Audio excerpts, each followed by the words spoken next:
반갑습니다. 세우신교회 성도 여러분, 이제 주일 다시 여러분들을 만나게 되니 정말 반갑습니다.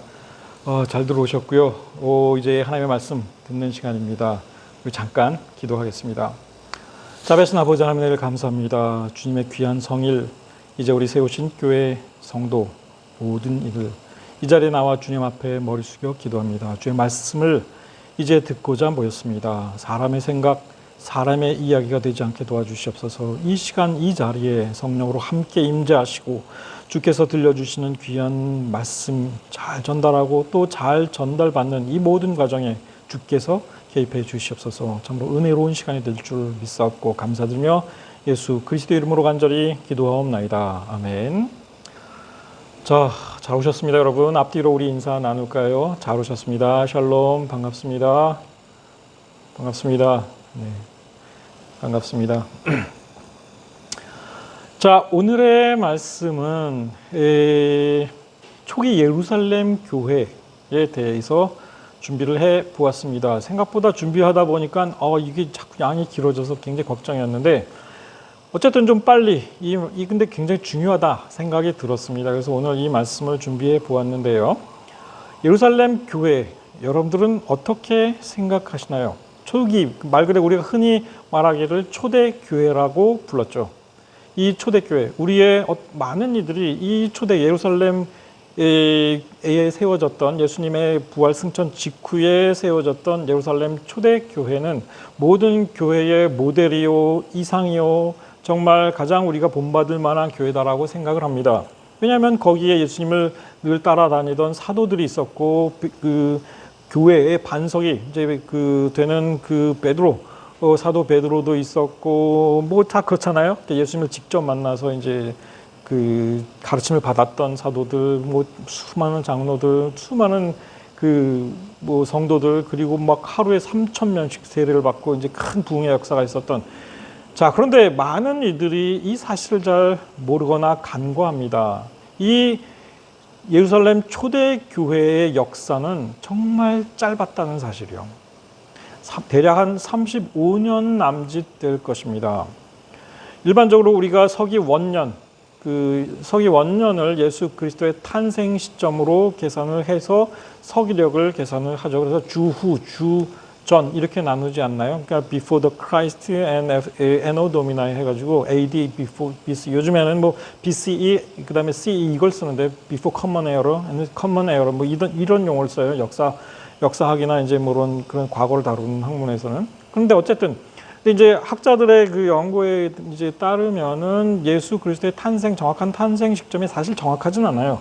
그러니까 과거 이제 시대에 그렇게 정한 것뿐이고, 헤롯 왕, 그러니까는 이제 예수님 탄생 당시에 헤롯 1세가 죽은 시점으로 계산한다면 예수님의 탄생 시점이 주전 한 4년 정도 되지 않냐, 이렇게 이제 많이들 추정을 합니다.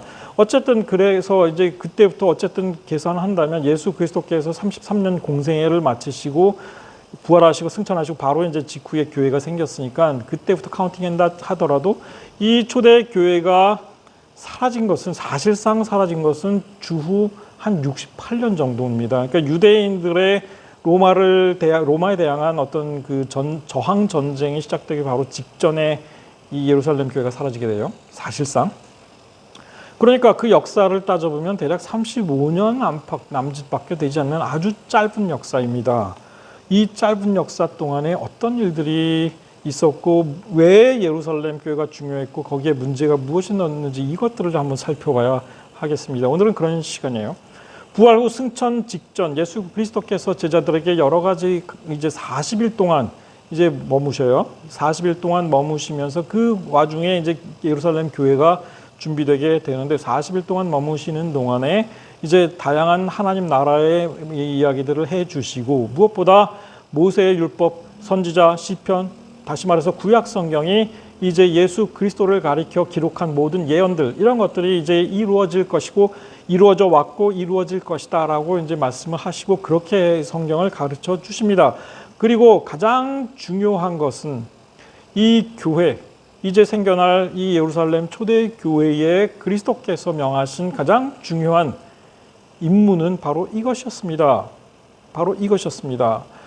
그리스도가 고난을 받고 제3일에 죽은 자 가운데에서 살아날 것, 그리고 또 그의 이름으로 죄의 사함을 받게 하는 회개가 예루살렘, 다시 말해서 복음이죠. 이 복음이 이제 예루살렘, 그러니까 부활과 승천, 그리스도의 이 십자가의 대속의 죽음과 부활, 그리고 승천까지 다 포함하는 이와 같은 완성된 복음이 예루살렘에서 시작해서 모든 족속, 그러니까 온 세상에 전파될 것이 기록되었으니 너희는 이 모든 일의 증인이라. 이게 예수 그리스도의 지상 명령으로서 가장 중요한 것이었습니다. 그러니까 예루살렘 초대 교회에 예수께서 부여한 가장 중요한 임무는 바로 이것이었다 하는 겁니다. 예루살렘 시작에서 예루살렘에서 시작하여 모든 족속에게 그리스도의 복음을, 부활과 그러니까 죽음과 대속의 죽음과 부활, 그리고 승천에 이르는 모든 그 예언된, 구약에 예언된 대로 이 복음을 전하라. 이제 이 명령을 주신 거죠. 자, 그래서 이제 그 복음 전파 두 번째로는 또 하나 중요하게 강조하신 게 뭐였냐면, 이와 같은 복음을 전파하기 전에 예루살렘에 먼저 떠나지 말고 성령 강림을 기다리라 하고 명령하셨어요. 그러니까 사도와 이제 그 제자들에게 분부하여 이르시되 예루살렘을 떠나지 말고 머물면서 내게서 들은 바 아버지께서 약속하신 그것을 기다리라. 이게 아버지께서 약속하신 그게 뭡니까? 그게 바로 성령이었습니다. 너희는 몇 날이 못되어 성령으로 세례를 받을 것이다. 이렇게 말씀을 하셨죠. 실제로 예수 그리스도 승천 이후에 얼마 되잖아. 이제 다락방에서 모여서 기도하던 이들에게 성령이 내려지고 성령이 임하셨을 때 제일 먼저 이들에게서 나타난 현상은 방언, 외국어가 터졌습니다. 그걸로 인하여 예루살렘에 모여있던 각 지방, 각 처에서 온 사람들이 자기 고향의 언어로, 자기가 살고 있는 곳의 언어로 복음을 듣게 되는 역사가 일어났었죠. 이겁니다. 성령 강림 후에 나가라. 이런 얘기였다 하는 겁니다. 볼지어다 내가 내 아버지께서 약속하신 것을 너희에게 보내리니 너희는 위로부터 능력으로 입혀질 때까지 이 성에 머물라. 즉 성령을 받아서 능력을 입게 될 때까지, 능력을 받을 때까지 예루살렘에 머물다가 성령이 임하시면 그때로부터 나아가서 사마리아와 유대의 땅끝까지 이르러서 복음을 전하라. 이 명령이었던 겁니다. 요약하자면 바로 여기에서 요약이 돼요. 너희는 가서 모든 민족을 제자로 삼아 아버지와 아들과 성령의 이름으로 세례를 베풀고 내가 너희에게 분부한 모든 것을 가르쳐 지키게 하라. 이게 예수 그리스도의 지상 명령이었지 않습니까? 즉 성령을 받은 후에 모든 민족을, 예루살렘을 이제 센터로 해서 전 세계로 나가라 하는 겁니다. 이게 예수님께서 초대 교회 제자들과 성도들, 사도들에게 명령하신 지상 명령이었다 하는 거죠. 자, 그런데 제자들의 더 큰 관심은 사실 거기에 있지 않았다라는 게 문제였어요. 사실은 그들이 모였을 때에 예수께 여쭈어 이르되 주께서 이스라엘 나라를 회복하심이 이때이니까. 이들의 주 관심사는 예수께서 다시 오셔서 하나님의 나라의 이제 통치자가 되시고 우리가 거기에 왼팔 오른팔 다 되고 거기에서 함께 예수님과 함께 이 세상을 다스리는 통치하는 이런 세상에 빨리 오기를 기다렸다 한 겁니다. 그래서 틈만 나면 어느 시점부터 이 제자들이 예수께 언제 오신대요? 언제 오셔요? 언제 하나님 나라가 도래할까요? 언제 예수님께서 재림하실까요? 이제 다시 오십니까? 이런 걸 물었어요. 때와 시기를 물었습니다. 정확한 때와 시기를. 그러면 예수님께서 뭐라 하셨냐? 그건 니네가 알 바 아니다. 니네가 알 바 아니야. 아버지의 권한, 하나님 아버지의 권한이기 때문에 너희가 알 바가 아니다 한 겁니다. 오직 너희는 성령이 임하시면 권능을 받고 예루살렘과 유대와 사마리아와 땅끝까지 이르러 내 증인이 되라. 이렇게 말씀하셨지. 그거 니네가 알아서 뭐해. 너희들은 그냥 기다리면 된다 이겁니다. 근데 그 때가 오기 전까지 성령을 받고 능력을 받아 세상에 나가 이 복음을, 하나님 나라의 복음을 전하라. 이 명령을 하셨다 하는 겁니다. 자, 어쨌든 이렇게 해서 예수님의 예언대로, 예수님의 명령대로 성령 강림 후에 예루살렘 초대교회는 크게 부흥을 합니다. 사도들, 제자들, 그다음에 모든 그 성도들 열심히 나아가서 주님의 복음, 주님의 부활, 주님의 죽음, 대속의 죽음과 부활과 승천을 계속 전했습니다. 그런데 문제가 뭐였냐면 예루살렘 안에서만 전했다는 게 문제였어요. 그러니까 예루살렘 초대교회는 엄청나게 빠른 속도로 그 수가 성장하고 불어났습니다. 하루에 3,000명이 세례를 받았으니까 그 정도까지 막 불어났습니다. 자, 그런데 가서 모든 민족에게 복음을 전파하라 하신 이 명령을 수행한 사람이 없더라 하는 겁니다. 심지어 베드로조차도 성전을 오고 가면서 많은 이들에게 복음을 전파하기는 했는데 아직까지는 아무도 예루살렘 밖으로 또 이스라엘 밖으로 나가지 않았더라 하는 겁니다. 베드로가 이르되, 이거 다 예루살렘 성전에서 지금 전도하고 있는 겁니다. 너희가 회개하여 각각 예수 그리스도의 이름으로 세례를 받고 죄의 사함을 받으라. 그리하면 성령의 선물을 받으리니 이 약속은 너희 자녀 먼데 사람 곧 주 우리 하나님이 얼마든지 부르시는 자들에게 하시는 것이라. 이렇게 하면서 복음을 전하기 시작했어요. 자, 그 말을 받은 사람들 세례를 받음에 이 날의 신도의 수가 3,000이나 더하더라. 어디에서? 예루살렘에서 그랬다는 얘기입니다.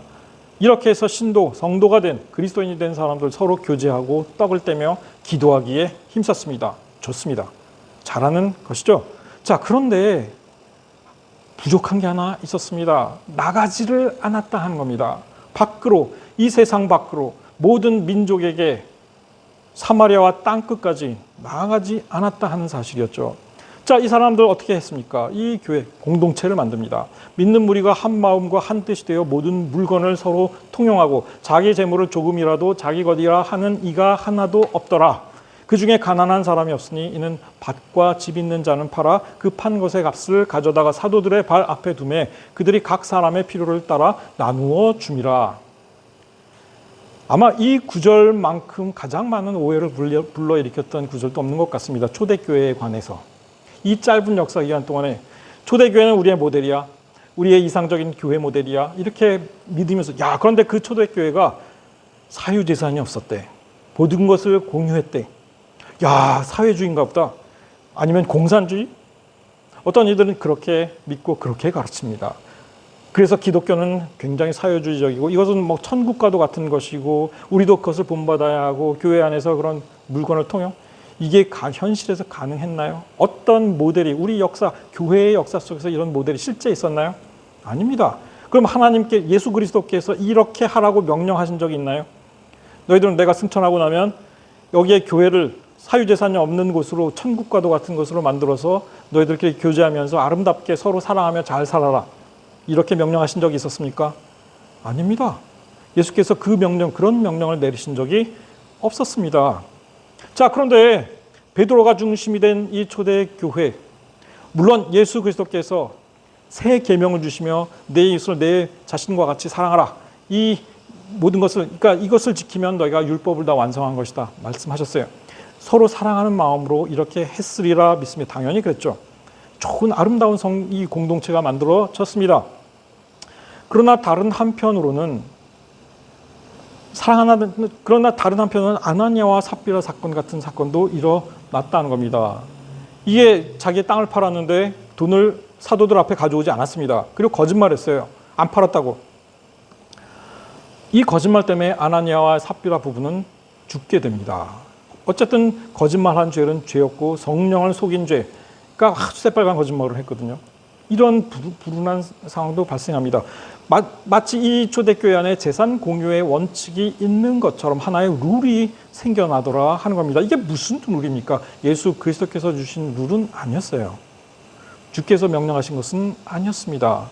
예루살렘 교회를 거점으로 모든 민족들에게 가서 복음을 전파하라는 사명은 어디로 가고 지금 사유재산이 없는 공동체를 만들었습니다. 거기에 룰도 생겨났고, 그럼 왜 서로 오케이, 좋습니다. 그런데 이 예루살렘 교회 안에 이런 공동체가 왜 만들어졌을까? 우리는 생각해 보지 않을 수 없었습니다. 이 사도들과 제자들은 사실 예수 그리스도의 재림과 하나님 나라의 도래가 대단히 임박했다고 믿고 있었습니다. 이들의 잘못은 아닙니다. 그들이 거기에 사유재산이 없는 그런 교회 공동체를 만들었다라는 게 잘못됐다라는 것이 결코 아닙니다. 서로 사랑하는 과정에서 만들어진 공동체였습니다. 사실입니다.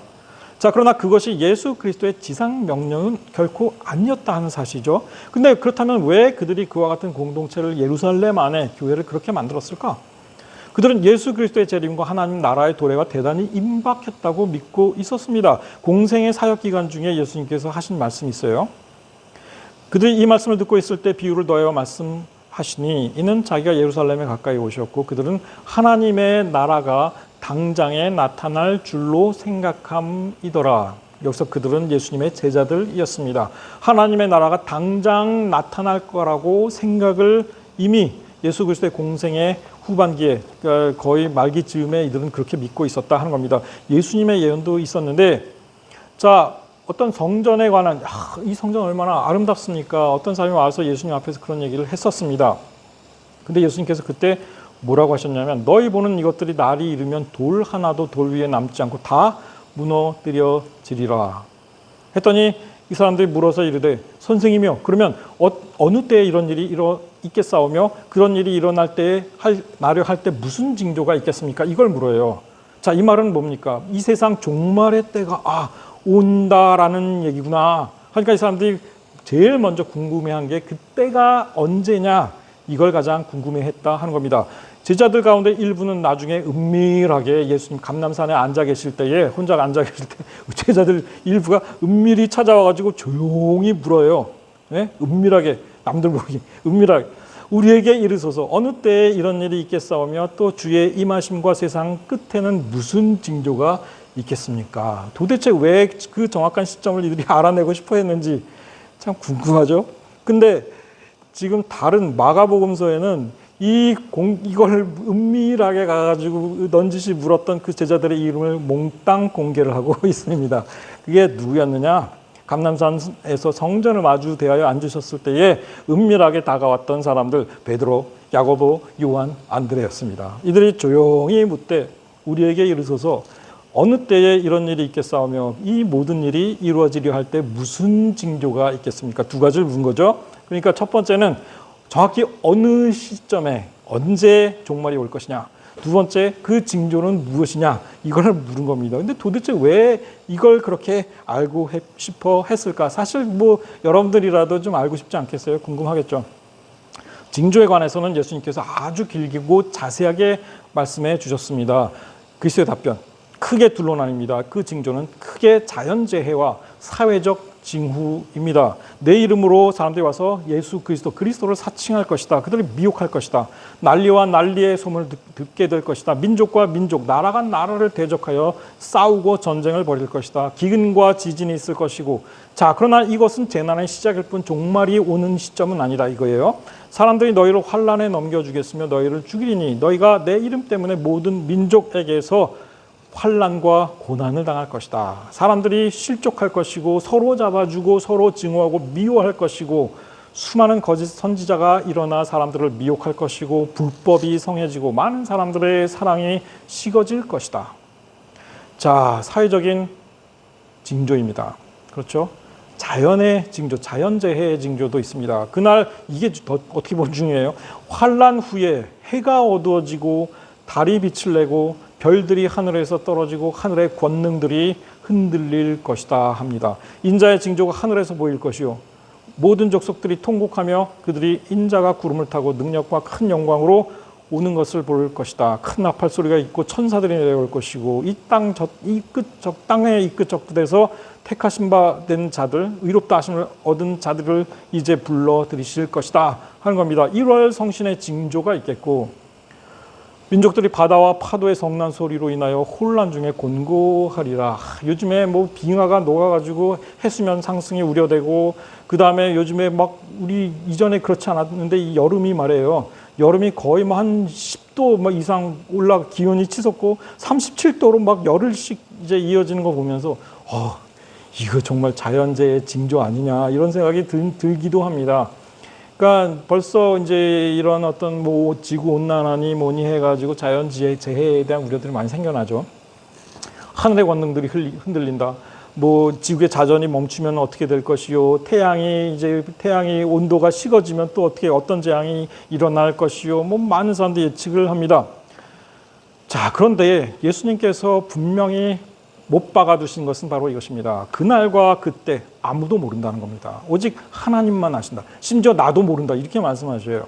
그날과 그때는 아무도 모르나니 하늘의 천사들도 아들도 모르고 오직 아버지만 아시니라. 그런데 너네들 왜 그 날짜에 대해서 이렇게 집착을 하고 알고 싶어하니? 이렇게 말씀하세요. 노아의 때 같이 갑자기 임할 것이다. 이렇게 말씀하십니다. 그날 그때 아무도 모르나니 하늘에 있는 천사들도 아들도 모르고 아버지만 아시느니라. 다만 그러나 언제든지 너희들은 깨어 준비하고 있으라 하십니다. 언제 이 날이 닥칠지 모르니까 도적처럼 올지 모르니까 준비하고 있으리라. 너희들이 전혀 생각하지 않은 그때에 인자가 올 것이다. 이렇게 말씀하십니다. 이 세상 종말의 때가 언제인지 정확한 그 날짜를 알고 싶었던 사람들은 이후로도 굉장히 많았죠. 여러분도 생각해 보세요. 깨어 있으라. 준비만 되어 있으면 된다. 이렇게만 말씀하십니다.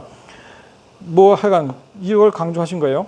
여러분 생각해 보세요. 베드로, 요한, 야고보, 안드레까지 이들에게 알려주지 아니하신 그 종말의 그 날짜를 다른 사람에게 알려주실까요? 그런데 지난 한 2000여 년 동안에 자기가 알고 있다라고 주장한 수많은 거짓말쟁이들이 세상에 존재했었습니다. 우리나라도 1990년대 아주 유명한 사건들이 있었죠. 1990년, 80년대 막 소위 말하는 시한부 종말론자들입니다. 이들은 다 거짓말쟁이들입니다. 절대로 여러분들 믿어서는 안 됩니다. 분명히 못 박습니다. 그날과 그때는 하나님만 아시지 아무도 알지 못한다고 말씀하셨습니다. 그래도 하나님께서 내게는 특별한 계시를 이제 보여주셔서 나는 안다. 1999년에 세상 종말이 올 것이다. 라고 주장했던 사람들이 전 세계 각처에 널려 있었습니다. 1999년에 제가 이스라엘에 있었고 그 해에 우리 아들이 태어났는데 그날 종말했으면 큰일 날 뻔했죠. 그렇죠? 근데 그래서 제가 예루살렘에 있는데 그때 1999년 직전부터 예루살렘 이스라엘 언론들이 무지 떠들었어요. 왜냐하면 전 세계의 시한부 종말론자들 1999년에 이제 세상 망한다고 믿고 있는 이 시한부 종말론자들이 전부 예루살렘으로 모여올 것이다. 그런데 이 사람들이 그것을 우려하고 두려워하거나 걱정하거나 이게 아니에요. 이 사람들은 들떠 아주 신이 났었습니다. 왜 그러냐면 우리 호텔이 초만 원이 될 것이요, 각 식당은 사람들로 넘쳐날 것이요. 좀 기가 막히더라고요. 그러니까 1999년에 세상 종말이 온다고 전 세계에 있는 시한부 종말론자 99년에 이제 종말 온다고 믿었던 사람들이 전부 예루살렘으로 몰려올 거래요. 그러니까 이 관광 산업이 크게 아주 돈을 벌 것이다. 이 기대감이 아주 넘쳐 있었습니다. 그런데 결과는 어땠을까요? 관광 산업이 부흥하기 개뿔이었죠. 별로 온 사람도 없었습니다. 상관 안 왔어요. 그렇게 떠들썩했는데 안 왔습니다. 거의 제가 보기엔 피부로 느끼지 못할 정도로 안 왔습니다. 여러분, 그런 사기에 속지 마시기 바랍니다. 시한부 종말은 어디까지나 다 100% 거짓말입니다.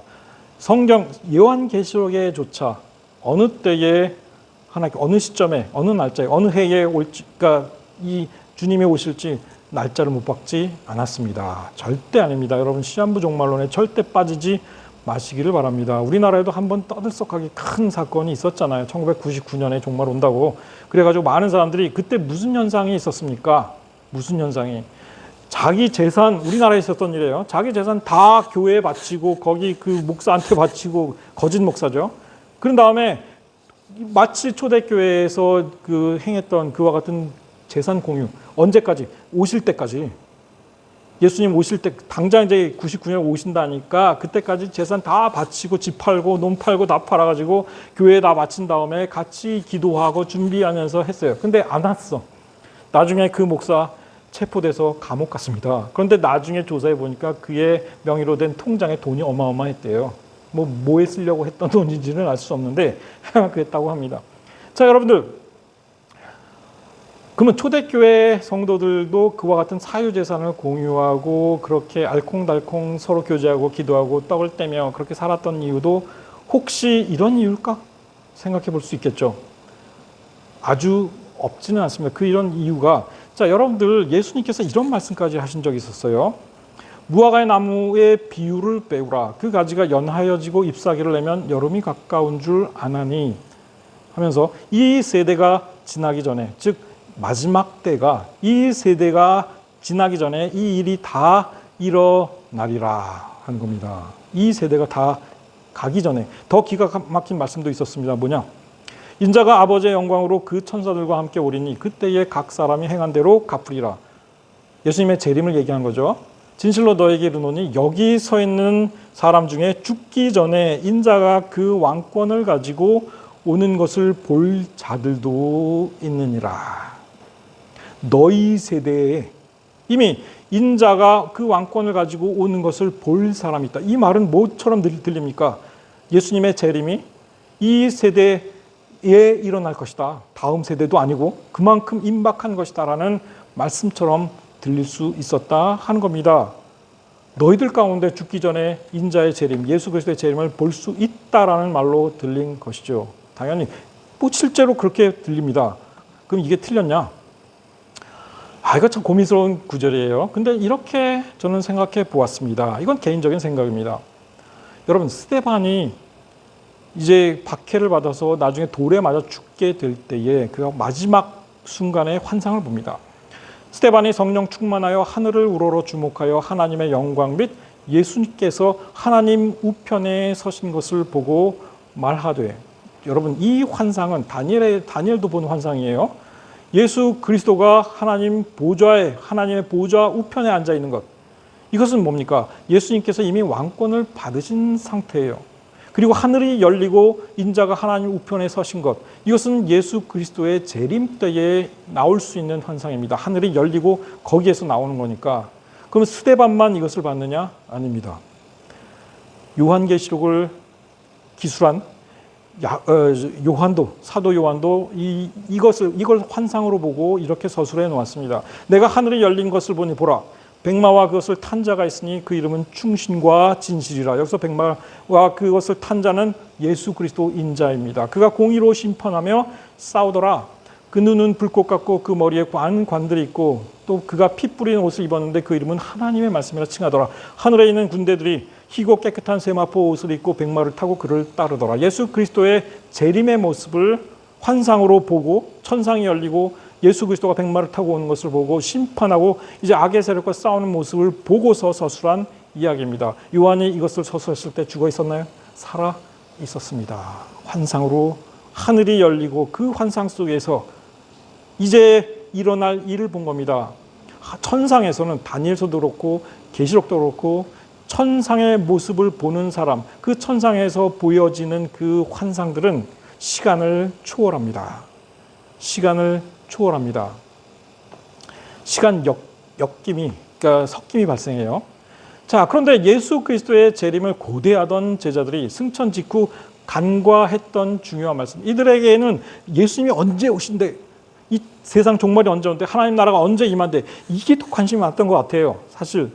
그런데 그러다 보니까 이 천국 복음이 모든 민족에게 증언되기 위하여 온 세상에 전파되리니 그제야 끝이 오리라라는 예수님의 매우 중요한 말씀을 놓치고 있었던 것 같습니다.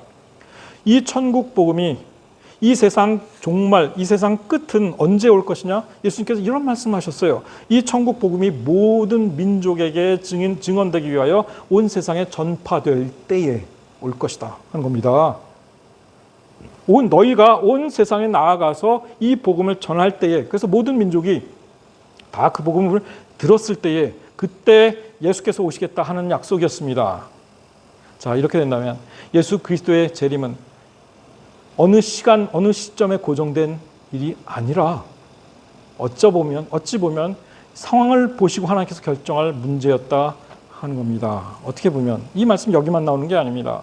복음이 언제 오십니까? 언제 옵니까? 마가복음에 보면 예수님께서 베드로, 야고보, 요한, 안드레한테 이렇게 답해 주셨어요. 은밀히 와서 물어보는 그들에게 복음이 먼저, 정확한 일은 몰라, 너희도 몰라, 나도 몰라.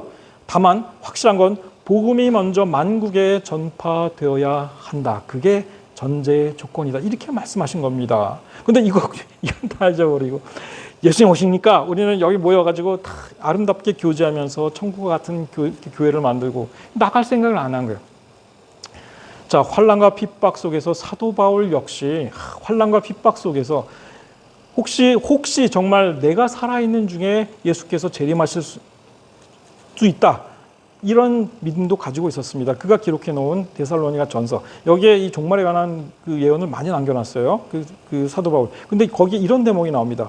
주께서 강림하실 때까지 우리 살아남아 있는 자도 자는 자보다 결코 앞서지 못하리라. 우리 살아남아 있는 자. 그때까지 살아남아 있는 자가 아니라 우리 살아남아 있는 자. 그러니까 우리가 살아있는 동안에 예수께서 재림하실 수도 있다라고 그 가능성을 사도 바울도 열어두고 있었습니다. 이거는 이른바 이제 휴거라는 용어는 성경에 나오지 않습니다만 공중에서 예수 그리스도를 영접하게 되는 살아있던 그때까지 지상에 살아있던 믿는 성도들이 공중으로 들림 받아서 공중에서 예수 그리스도를 영접하는 그런 사건을 이제 예언한 거예요.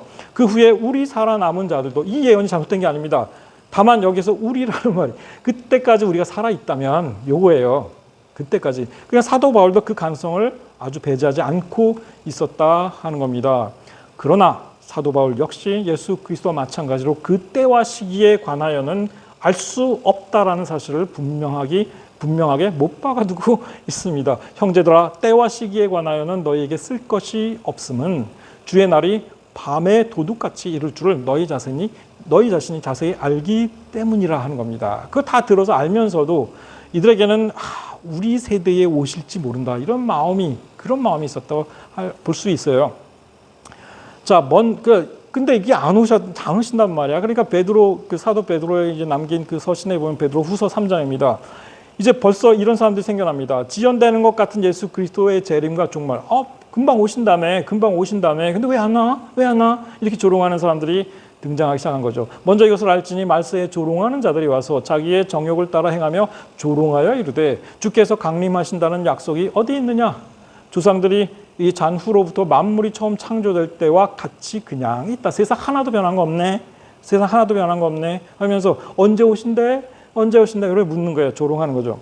자, 베드로가 뭐라고 답합니까? 주께는 하루가 천년 같고 천년이 하루 같다는 이 한 가지를 잊지 말라. 주의 약속은 어떤 이들이 더디다고 생각하는 것 같이 더딘 것이 아니라 오직 주께서는 너희를 대하여 오래 참으사 아무도 멸망하지 아니하고 다 회개에 이르기를 원하시느니라. 그러나 주의 날이 도둑같이 오리니. 자, 다시금 복음 전파의 사명을 생각해 보게 됩니다. 최대한 많은 이들이 온 세상에서 주께 나오기를 기다리고 계신 예수 그리스도를 다시금 생각해 보게 된 거죠. 자, 그 다음에 무슨 일이 생겨날까요? 예수 그리스도께서 승천하시고 교회가 생겨나고 막 부흥해 나가던 얼마 안 돼서 채 10년도 안 된 시점입니다. 큰 박해가 일어납니다. 이 초대교회 35년 남짓 되는 역사를 가진 이 초대교회 생긴 지 얼마 안 돼서 큰 박해가 일어납니다. 그러면서 그리스도인들이 많이 흩어집니다. 이때 대다수가 흩어져 버려요. 하나님께서 왜 이런 박해로 그리스도인들을 흩으셨을까? 한번 보시기 바랍니다. 자, 여기 우리가 이제 지난번 아까 본 그 구절이에요. 이 천국 복음이 모든 민족에게 증언되기 위하여 온 세상에 전파되리니 그제야 끝이 올 것이다. 예수님의 말씀이었죠. 복음이 먼저 만국에 전파되어야 할 것이야. 그때 예수님께서 오신다 했습니다. 대략 주후 33년에서 35년경으로 추정되는 그 시점에, 그러니까 초기 예루살렘 초대교회가 생겨난 지 한 2, 3년, 3년 요 정도밖에 안 된 시점이에요. 그날에 예루살렘에 있는 교회에 큰 박해가 있어 사도 외에는 다 유대와 사마리아 모든 땅으로 흩어지니라. 예루살렘에 있는 교회에 큰 박해가 있어서 5년도 채 되지 않은 시점에 큰 박해가 일어납니다. 이 박해 가운데 이 사울도 포함되어 있었죠. 나중에 사도 바울이 되는 이 사울, 스데반의 일 때문에 그런 일들이 생겨난 거예요. 사실 스데반 그 이후로 사도 외에는 다 유대와 사마리아 모든 땅으로 흩어져 버리게 됩니다. 예루살렘의 그리스도인들이 다 떠났다는 이런 얘기예요. 사울이 교회를 잔멸할세 각 집에 들어가 남녀를 끌어다 옥에 넘기니라.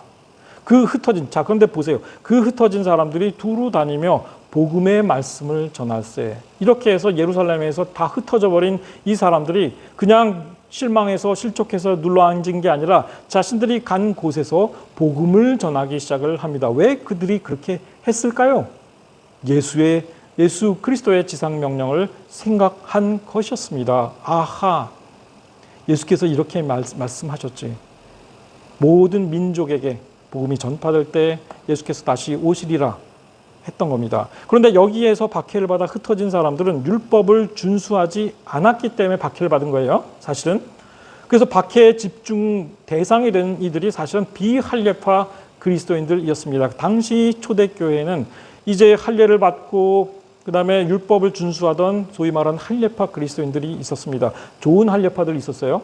그 다음에 아예 그 헬라파, 그러니까 헬라 문화나 이제 로마 문화에 이제 이미 동화되어 있는 사람들, 그 다음에 어중간한 집단들. 그래서 이들은 할례를 뭐 받지 않는 사람도 있고 율법을 그냥 골라서 준수하는 사람들도 있고 요즘에 사실 현대 이스라엘에서도 대다수 사람들이 사실 그렇습니다.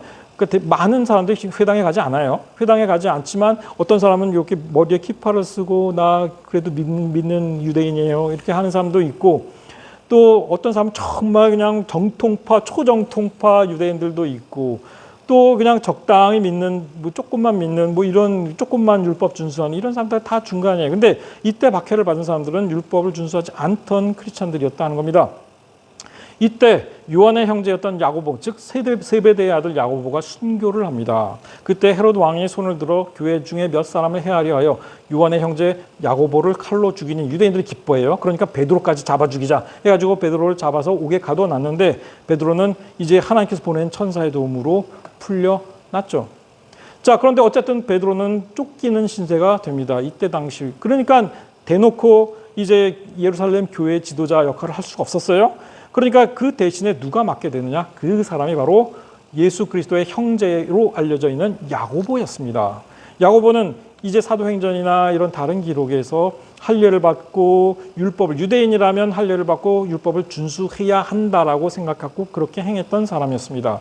예루살렘 교회의 장로였고 사도이기도 했고 그 다음에 실질적으로 베드로를 대신해서 이제 예루살렘 교회의 리더가 됩니다. 그래서 그 사도행전 15장에 보면 예루살렘 그 교회 그 총회를 주도하기도 했고 그래서 이방인들에게는 우리가 그 율법 준수 요구를 이제 그러니까 율법을 지키라고 하지 말자. 너무 큰 짐이다. 이제 그걸 결정해 가지고 쫙 각 그 이방 교회에 이제 편지로 보낸 그걸 주도한 사람이 야고보이기도 했었습니다. 그래서 이때 사실은 이런 박해 후에 야고보가 이 예루살렘 교회의 지도자로 전면에 나서게 되죠. 마지막 이제 그 예루살렘 교회의 마지막 시점까지, 그러니까 사도 바울이 마지막으로 예루살렘을 방문했을 때에 여기에 유대인 중에 믿는 그리스도인들이 수만 명이 있다고 성경 기록하고 있어요. 유대인 중 믿는 자 수만 명이 있었는데 이 사람들 다 율법의 열성을 가진 자였다. 이렇게 얘기합니다. 다시 말해서 할례파 유대인 그리스도인들을 가리킵니다. 할례를 받고 또 율법을 준수하던 초대교회. 그러니까 초대교회는 초기 박해로 인하여 율법을 지키지 않는 그리스도인들, 유대인들은 다 떠났고 이제 그 이후에 야고보를 중심으로 율법을 열성적으로 잘 지켰던 유대인 그리스도인들이 남아서 이 교회를 지키고 있었다 하는 겁니다. 이들 전부 율법의 열성을 가진 사람들이었습니다. 자, 그러나 이 사람들로 구성된 이 후반기에 이제 그러니까 이후에 예루살렘 교회조차도 큰 박해로 인하여 이제 어려움을 당하게 되는데 결정타는 주후 68년부터 시작된 예루살렘의 유대인들의 저항 전쟁이었습니다. 이 전쟁이 3년을 끌어요. 그리고 주후 70년에 예루살렘 교회, 그러니까 예루살렘 이 전체가 성전과 더불어 파괴하고 불타고 멸망하고 맙니다. 예수께서 일찍이 이렇게 예언을 하신 적이 있었습니다. 예루살렘을 가까이 오시면서 성을 보시고 우시며 이르시되 너도 오늘 평화에 관한 일을 알았더라면 좋았을 뻔하였거니와 지금 내 눈에 숨겨졌도다. 날이 이를지라 내 원수들이 토둔을 쌓고 너를 둘러 사면으로 가두고 또 너와 및 그 가운데 있는 내 자식들을 땅에 메어치며 돌 하나도 돌 위에 남기지 아니하리니 이는 내가 보살핌 받는 날을 알지 못함을 인함이니라. 이렇게 예언하셨고 그 다음에 너희가 예루살렘의 군대들에게 에워싸이는 것을 보거든 그 멸망이 가까운 줄 알라. 이 날은 징벌의 날이라. 그날에는 아이 벤 자들과 젖 먹이는 자들에게 화가 있을 것이다. 그들이 칼날에 죽임을 당하고 모든 이방에 사로잡혀 가겠고 예루살렘은 이방의 때가 차기까지 이방인들에게 밟힐 것이다. 로마에 격렬하게 저항했던 이 유대인들 주 70년에 정확히 이 일을 당합니다. 성전은 완전히 이제 불타버리고, 자, 교회 지도자, 예루살렘 교회 지도자였던 야고보가 죽임을 당하는데 주후 62년입니다. 그러니까 예루살렘이 파괴되고 멸망하기 8년쯤 전에 62년에 그렇게 추정돼요. 대제사장이 바뀌어요. 아나누스라는 사람입니다. 이거는 요세푸스의 기록이에요. 그만큼 이 예루살렘 교회 지도자 야고보는 요세푸스도 알 만큼 알려져 있었습니다.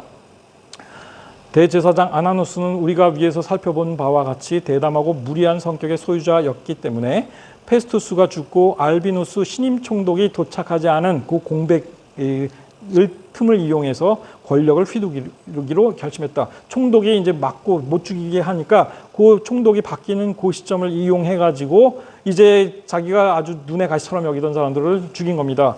이에 아나누스는 산헤드린 공회의 의원들을 소집하고 그리스도라 부르는 예수의 동생, 예수 그리스도의 동생으로 알려진 누굽니까? 야고보입니다. 당시에 예루살렘 초대교회의 지도자였던 그 야고보, 그리고 그의 동료 몇 명을 율법을 범한 죄로 고소한 후 돌로 쳐 죽이도록 넘겨줬습니다. 야고보도 할례를 받고 율법을 잘 준수하던 사람이었습니다. 그럼에도 불구하고 율법을 범한 죄로 고소한 다음에 돌로 쳐 죽입니다. 이게 요세푸스 유대 전쟁사 20권 9장에 나오는 기록입니다. 주 68년 예루살렘에서 전쟁이 시작됩니다. 유대인들 반로마 저항 전쟁이었습니다. 이 전쟁은 3년 동안 벌어지는데 예루살렘의 완전한 파괴, 그 주민들의 살육, 그리고 살아남은 자들의 완전한 노예화를 가져옵니다. 주 4세기 가이사랴 교회 지도자 유세비우스의 기록에 따르면 예루살렘 초대교회 성도들 대부분은 주후 68년 유대인들의 저항 전쟁이 시작되기 직전에 요단강 동편 지역의 펠라라는 곳으로 피신했습니다. 예루살렘 교회가 그 성도들이 이 전쟁이 벌어지기 직전에 피신한 겁니다. 자, 여러분들, 일찌감치 박해를 받아서 전 세계로 흩어졌던 초기 예루살렘 교회의 성도들, 그리고 그 전쟁이 벌어지기 직전에 다 펠라로 피신한 이들, 예수 그리스도, 어떻게 보면 예수 그리스도의 지상 명령대로 세상 각처로 흩어진 겁니다. 그런데 박해와 고난이라 생각했던 이 일이 이들의 생명을 살렸습니다. 자, 기가 막힌 예수 그리스도보다 한 세대 후 인물 역사가인 요세푸스가 서술했던 당시 유대인들의 저항전쟁 상황이 어떠했는지, 예루살렘 성 안에 갇힌 예루살렘 주민들은 그때 극단적인 지옥을 경험합니다. 극단적인 지옥을 경험합니다. 세 부류의 극단주의 폭도 강도 집단이 도시 전체를 장악하고 주민들을 볼모로 잡고 서로 자기들끼리도 싸우고 예루살렘을 포위하고 있는 로마 군대에 격렬하게 저항했습니다. 젤로 땅, 갈릴리 출신 요한이 이끄는 무리, 거라사인 시몬이 이끄는 무리, 요세푸스는 이들을 가리켜 폭도요 강도 집단이라고 불렀습니다. 이들은 로마에 저항할 뿐 아니라 거기에 볼모로 잡고 있는 예루살렘 모든 주민들에게 엄청난 폭정과 폭압과 살인과 온갖 악한 일들은 다 행했어요. 뭐 제가 여기에 있는 이 요세푸스의 이것들을 시간이 이제 다 가서 뭐 다 말씀드리기가 어렵습니다. 나중에 기회가 되면 말씀드립니다. 가장 충격적인 사건 하나는 베레아 출신의 아주 부유한 부유층 출신의 마리아라는 여성이 있었습니다. 어린 아기, 젖먹이 아기를 데리고 있었습니다. 그런데 나중에 뭐 다 뺏어가니까 이 폭도들이 와가지고 그냥 나중에 결국은 자기 젖먹이 아기를 먹어요. 절반을 먹고 절반을 남겨두는데 구워서. 근데 그 굽는 냄새가 나니까 또 폭도들이 몰려와서 음식 내놔라 이렇게 주장을 합니다. 그러니까 확 내놓고 너희들 나 먹었다. 내 새끼다. 너희들도 먹어라 막 이럽니다. 그러니까 너희들이 우리한테 행한 일, 이거에 대한 이 증인이 되도록, 그러니까 이런 증거가 되도록 내가 이 일을 행했다. 막 화를 내면서 이제 그러니까 여기에 보면 그걸 세세하게 요셉도 다 기록해 놨습니다. 그냥 나중에 이 소문이 예루살렘 쫙 퍼지고 로마인들한테도 퍼지고, 그때 당시 로마군의 이제 그 지휘관 최고 장군이었던 티투스 장군, 이 사람의 귀에도 들어갑니다. 나중에 이걸 들은 티투스 장군, 아, 유대인들은 희망이 없다. 이들은 이 개선의 여지가 없다. 이렇게 생각합니다. 그리고 신에게 기도하기를 나는 이 사건에 대해서, 이러한 일들에 대해서 나는 무죄합니다. 이거는 유대인들이 벌인 일입니다.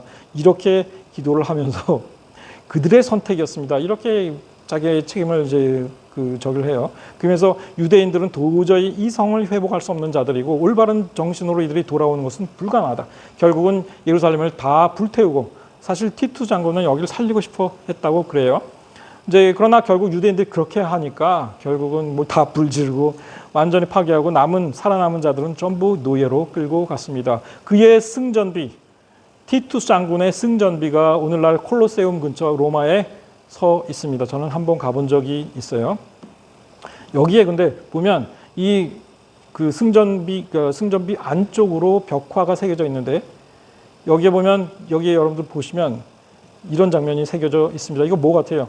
그러니까 메노라, 다시 말해서 그 성전 안에 있던 촛대며 성전 기물들을 로마 병사들이 전부 약탈해가는 장면입니다. 전리품으로 이런 것까지 다 새겨놨습니다. 티투스 장군이었습니다. 결론, 하나님께서 모으실 때와 흩으실 때가 있습니다. 너희는 가서 모든 민족으로 제자로 삼아 아버지와 아들과 성령의 이름으로 세례를 베풀고 내가 너희에게 분부한 모든 것을 가르쳐 지키게 하라.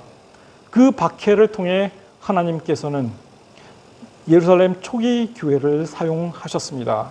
예수 그리스도의 지상 명령이었던 모든 민족으로 가서 제자를 삼아 그리스도인이 되게 하라. 성령을 받고 이거를 지키게 만드셨고, 그 다음에 더 중요한 것은 주후 68년부터 70년까지 있었던 예루살렘의 멸망을 피하도록 그들을 보호하셨다 하는 겁니다. 여기에 큰 의미가 있습니다. 여러분, 주님께서 우리를 부르실 때에 그가 인도하시는 길은 결국 그 뜻대로 부르심을 입은 자들의 모든 것이 합력하여 선을 이루도록 이끌어 가십니다. 이거를 믿으시고 하나님께 온전히 의지하시며 그 길을 따르는 여러분들 되시기를 간절히 축원합니다. 기도하겠습니다. 자비하신 아버지 하나님, 감사합니다. 우리를 부르신 줄 믿습니다. 그 부르심에 합당한 대로 저희가 살아갈 수 있도록 은혜 베풀어 주시옵소서. 감사드리며 예수 그리스도 이름으로 기도하옵나이다. 아멘.